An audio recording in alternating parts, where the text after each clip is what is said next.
Hundreds and thousands of people have gathered in London to pay their final respects to Queen Elizabeth II. Later today, the country's longest reigning monarch will be buried alongside her late husband, Prince Philip.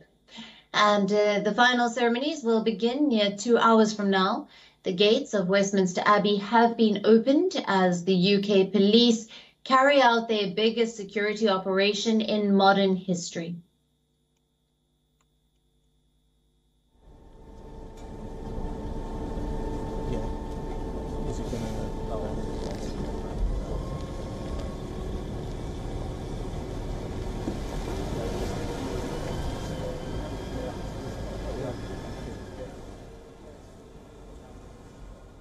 Now, our UK correspondent, Alex Isaac, joins us live from Trafalgar Square in Westminster. Hello to you, Alex.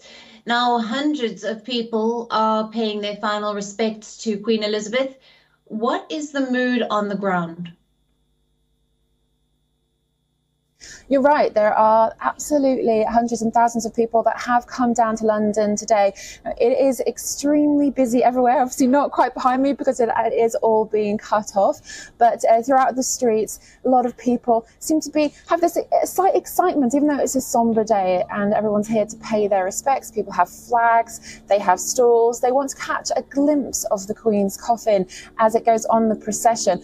And they're all ready to pay their respects. Everyone I've spoken to this morning does seem to have that bit of a joy that it's something that's bringing the nation together to say goodbye to this amazing woman who has been in most people's lives for all of their lives. I think what we'll see later is a lot of tears and a lot of emotion coming out as they line the streets as she goes on her final journey from Westminster Hall all the way up until to Windsor. Right, and the final ceremony to begin soon. Talk us through what to expect in the next few hours.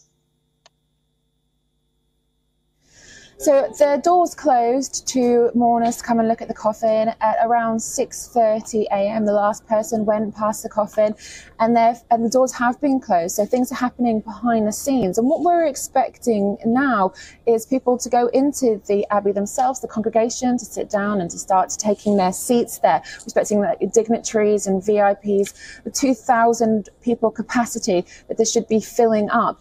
And then at around 10:44-ish, we've got a procession that will take the coffin to the Abbey, and that will be followed by the ceremony. So the state gun carriage that we'll see her coffin coming behind, and then we'll see the King and his household and Prince William, Prince of Wales, and his household following as well as they head into the Abbey.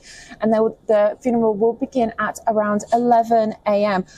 We'll be hearing Big Ben as they'll be chiming every minute for 96 minutes before that 11 a.m. funeral service. And then we expect the funeral to go on until about midday here, when there will be a final send-off and the Queen's coffin will head down to the Mall on the procession.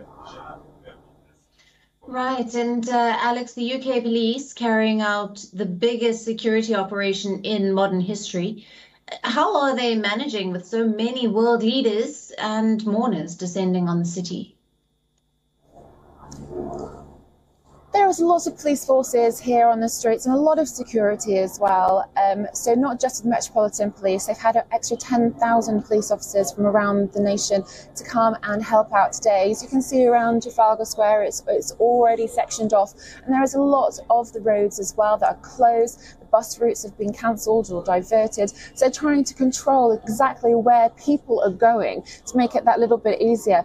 As you get down to the places by the mall, which would be behind us if you could see down there, there are also knife guards to try and stop any nefarious people wanting to try and get through. So it is quite a coordinated event on the security side. And there are a lot of event helpers as well, and they're volunteers from the Greater London Authority who've come to help out, to give people advice on the way through. Right, and we know that this day has been very long planned and finely choreographed. Take us through once the Queen's coffin will be lifted onto the state gun carriage. That's right. It has been choreographed, but there have been a few changes, of course, and no one expected this to happen so soon. And being in Balmoral, there was a couple of operations that were put in place. So what we are expecting is to see this gun carriage and the Queen's coffin on the back of that. So that will be a huge procession. And that state gun carriage has been for all of the kings and queens. And Winston Churchill, in fact, that has passed in the last couple of decades. And so we will be expecting for the Navy and many officers to go past with the coffin. And as I said before, so the King will then follow behind as they follow down the procession.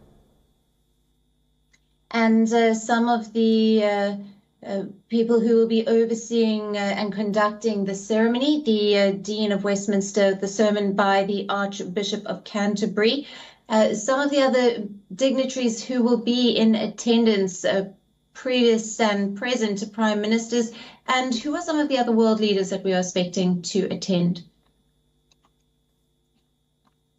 Well, we have seen a lot of the dignitaries. Last night there was a state dinner that was held by the King and Queen consort, and we saw dignitaries from all over the world, in America, Canada, Japan, a lot of people that had come from all around the world to pay their respects. And also a lot of the royal families in Europe as well have come over.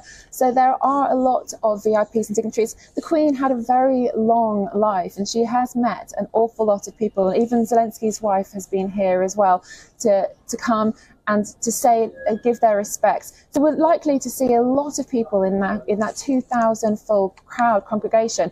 Also, we're going to see the households of the King and the Prince of Wales as well. So there will be people who have met the Queen during their lifetime, not just those VIPs and dignitaries, but all those people who want to pay their respects. And there's thousands, hundreds and thousands more that would love to be in that congregation listening as the funeral takes place. But there will be a committal service as well later in Windsor. So there will be 2 ceremonies and all of this will be televised. So even if people can't get down to London today, and London I've heard is at full capacity, so they are suggesting, government suggesting, don't come if you aren't already here.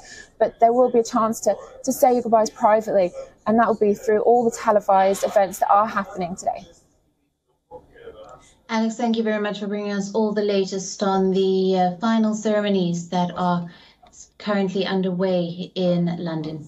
WION, now available in your country. Download the app now. Get all the news on the move.